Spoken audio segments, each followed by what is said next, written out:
5 अगस्त को जब हम आज भी याद करते हैं या उस दिन को याद करते हैं तो आज भी वो बेबसी, वो खौफ, वो लाचारी नज़र आ रही है जो उस दिन हम पे तारी हुई थी। जब हमें 5 अगस्त से पहले 2-3 दिन पहले जब सारा कुछ बंद किया गया था, जब हमें कम्युनिकेशन को ब्लैकआउट किया गया था, जब हम घरों में कैद किए गए थे, तो वो अंदाज़ा नहीं था कि क्या होने वाला है।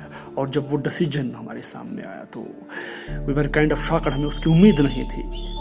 लेकिन इसके बाद अब 3 साल गुजर गए तो ग्राउंड पे हमें कुछ नहीं देखा, कुछ बदला नहीं है। वो खौफ वो आज भी है, वो इनसिक्योरिटी हम आज भी फील कर रहे हैं। और अब उम्मीद यही हम करते हैं कि आगे अच्छा हो जाए, लेकिन उसके आसार नज़र नहीं आ रहे हैं। जम्मू कश्मीर के हवाले से अगर हम बात करें, आम ट्रेडर इस वक्त अपने सबसे बुरे हालों में है। बैंक्स का बड़ा प्रेशर है, बैंक्स की सिर्फ विंडो ड्रेसिंग चल रही है।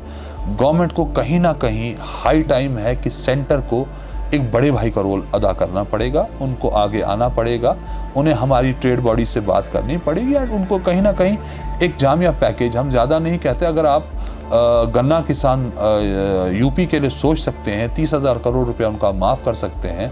अगर आप जनाब अडानी साहब के लिए 80-85 हज़ार करोड़ रुपया माफ़ कर सकते हैं। हम 85,000 करोड़ रुपया नहीं मांगते, हम कहते हैं कम से कम इसका आधा ही हमें दे दीजिए, सारे कश्मीर को दे दीजिए। जम्मू कश्मीर की बात नहीं कर रहा हूँ, जम्मू कश्मीर, खत्ते जम्मू कश्मीर। हम 80 लाख से 1 करोड़, 1.25 करोड़ लोगों के लिए हम सबसे ये पैकेज मांग रहे हैं। छोटे तबके के लोग हैं, ये अपनी ज़िंदगी को जीना चाहते हैं।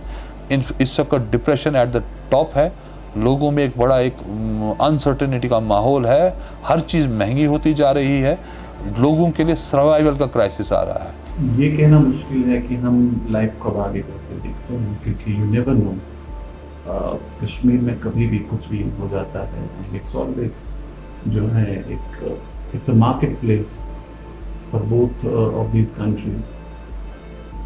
एज अ कश्मीरी मुझे लगता है कि life has become a bit difficult now.